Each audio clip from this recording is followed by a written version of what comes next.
More than welcome, mate. More than welcome. Happy to be here. It's been it's been awesome to watch your journey from chasing us around SEO meetups around Sydney to seeing you do your thing and what you're very passionate about. You are my equal in terms of energy, my friend. I haven't seen if there's anyone that's got more energy than me, it's certainly you. And Oh, I've and mate. I, Take that that's as a been awesome. compliment. No, mate, it's been a pleasure watching you and learning from you. And before we start, I'm gonna plug you as well for the SEO Sydney conference before I forget, because I Yes. promised our mutual friend James Norquay that I was gonna plug it for him. We got to do it. Got to do it. It's the biggest conference of the year, right? Biggest SEO conference of the year, being hosted by our good friends over at Prosperity Media, and one Yes. of the guest speakers is Dejan. So make sure you get your tickets, and what we'll do, we'll put the link to the where you can buy the tickets later on. So thanks, mates. How's your week been? What have you been up to?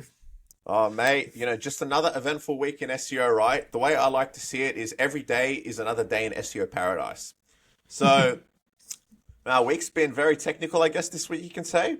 Been diving deep into some programmatic, looking for opportunities, gaps. That's sort of what I've been looking at. Dealing with a few technical issues as well with SEO, but overall, mate, you know how it is. Just doing my thing. Nothing extravagant to say except the BAU. But sometimes it's the best way, right? Sometimes in SEO, what you don't want is you don't want the massive swings, which I'm sure we've all had to deal with once or twice in our career. Well, especially like when you get new clients that one client that I've received where we had worked with him for about 3 months, and I knew there was problems with the content, but we kind of let it slide a little bit longer than probably what I should have. And that December rollout came because obviously the previous SEO just put the content there for no other purpose but for SEO, and that just Yep, got completely devalued. So we had the best month in November, and then December came, the algorithm hit right when I was going on holidays. yep. And he's like, "Why is the rankings dropped off?" And I'm like, "Yeah, well, we, I know for sure what it is." I said that, but yeah. So when we have updated and changed the content, the rankings are recovering. Yeah. So what are you sort of noticing in the recent updates, and how does that tie into programmatic SEO? I think just in general, off the back of that, I think like SEO is just getting harder.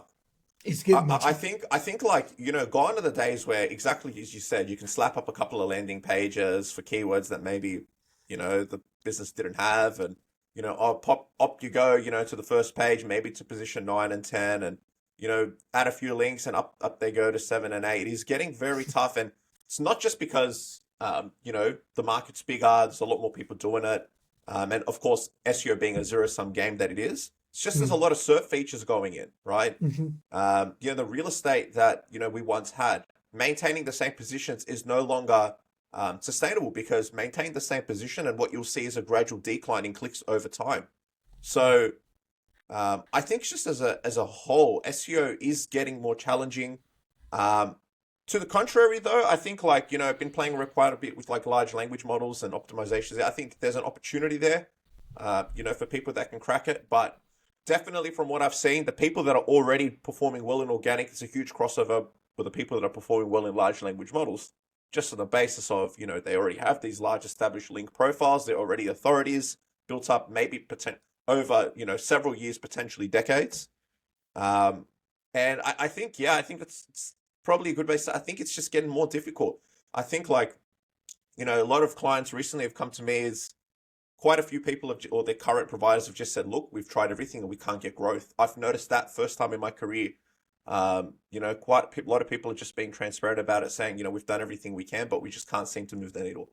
I think that's something that I found quite interesting over the last 6 months. I have not seen it like that before. What are your thoughts on that? Yeah, absolutely, mate. That's spot on. I think it's for a couple of reasons. A lot of the work is just not it's not great. I mean, I've been pulled into basically another big agent, another big client is hiring us just to review agency. They just want a second opinion on three, because Yeah, basically the company they're working with is an American company, has acquired three Australian. There's many more to come. Australian companies, and I'm there responsible to sort of oversee some of this agency work because I don't really necessarily want that type of work full time at the moment, Yep. for resource reasons. And it's not very good, Dion. It's people using disavow files, A, when they don't have a manual action. Two, half the URLs on the disavow file don't even exist anymore. And C, there's some actually legit URLs on there. And then obviously there's a few URLs that were spammed, which every site has. You know, those sort of directories, spammy Scrapers. directory bots. Yeah, it's just scraper sites. And they just submitted that for 3 months worth of work. And I'm thinking, like, so I mean, I don't know the necessarily the history with the clients that have come to you and saying we've tried everything. Normally, when they've tried everything, they haven't technically tried everything. Yeah. What they've done. They think they've tried a lot because they've gone from agency to agency. But a lot of these agencies have sort of their ways of doing things, and they're not necessarily too adaptable to what happens specifically within what you need to do is maybe uniquely to a certain industry. Um, so yes, I'm finding it, but I'm also finding the fact that there's not a lot of great work being done. Yeah. And I mean, if you're not doing digital PR, you're not getting into that branding component of SEO. And I think why SEO is also much difficult now is you actually got specialties within SEO, and Correct. so different companies will need different things, um, but everyone needs digital PR and branding. Anyone can, and like you said, the bar in which to compete is getting a lot higher. And I don't think necessarily the competitors are getting better. I just think that Google's favoring actual brands Yep. Authority versus sites. correct and topical authority and understanding the signals between brand mentions, social signals. Like, why would you be growing just on some links and then you're not growing anywhere else? No one's talking about you. Yeah. No one's mentioning you on Twitter. Do you This know? is hard. This is much harder to game. I'm gonna carry that conversation on. I want to lean into that because what the common denominator I've personally seen, just to give you a bit more context, is the link profile. Like, Mm-hmm. I feel like everything's been maxed out from a content perspective. I feel like the content's actually maybe been done to a decent standard. Website's quite good. It's got CRO, optimizations completed. It's clear that if we're purely looking at the site, we're looking at the technical fundamentals of it. And we're looking at the content build out, the topical authority build out of the site. I'm not seeing that is what is the issue with most sites. I am really seeing, and this is like it's more often than not the link profile and just the lack of quality links in the link profile, right? So Mm-hmm. I think when you drill down into like I've seen this countless times. Like this is generally the number one reason I see most sites not ranking. That come to me and say, what we want to perform better. Generally, the number one reason is the link profile, particularly for like Mm-hmm. SMB type businesses. And the reason for that is if you actually drill down into it, if we're looking specifically at links that I would consider that move the needle, right? Mm-hmm. And what am I talking about? To give viewers a bit of context, I'm talking. If we're just using Ahrefs metrics here for Mm-hmm. argument's sake, let's say we're talking at least a DR12, a page that is at least talking about this. At least the page is talking about the subject of the site, or the whole entire site is about that topic, where the Which is domain better. traffic is at least 500, where there isn't 100 outlinks going from that page diluting the site, where the domain the ratio of the domain is incoming links to outgoing links isn't crazy. So, it doesn't have 1,000 referring domains to it and then linking out to 20,000 sites. You want to see a more Mm-hmm. balanced ratio, right? When you start drilling in and you start filtering out all the sites that don't meet that criteria and that do meet that criteria, and you overlay it with, what their competitors might be doing, um, I'm seeing that as the biggest problem. And, I think it's a funny thing, right? Like you talked digital PR, branding. You know, But if I no one's think, talking yeah. about you, Daya, sorry to cut you off, No, just go ahead. quickly. If no one's linking to these clients, maybe because they just suck. That's partly a reason. That's not always the only reason. It's not the only reason. It's not the Um, only reason. But if you're not thinking about how to get people to talk about you, especially in competitive niches, it's going to be an uphill battle. well, let's go back to basics, right? What's Google even trying to do? What are they trying to do? Like, in my perspective, they're just trying to take the offline world online. And Correct. before the time of Google, how would a cafe around the corner fill up? Will it only fill up if there was, XYZ groups of people talking about that business? Maybe Correct. they're saying, this is the best coffee shop, the word of mouth spreads.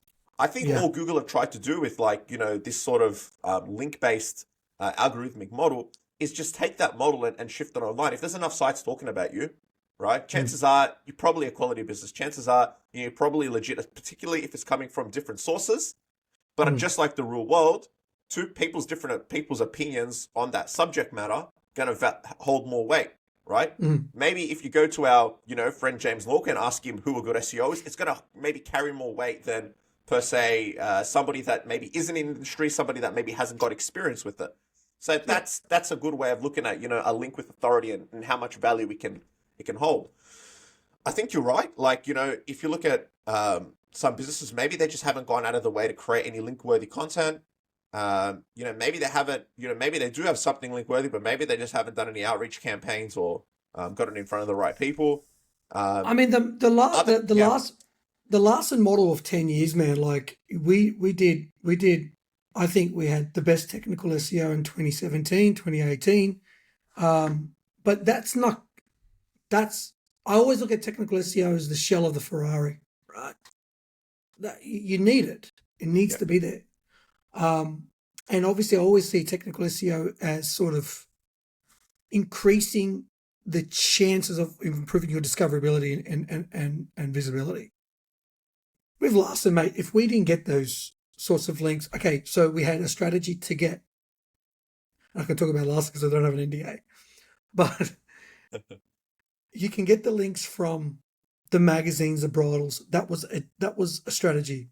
Then we had a strategy to get links from when our customers got married and then they got featured. And then we had a strategy for just plain old digital PR.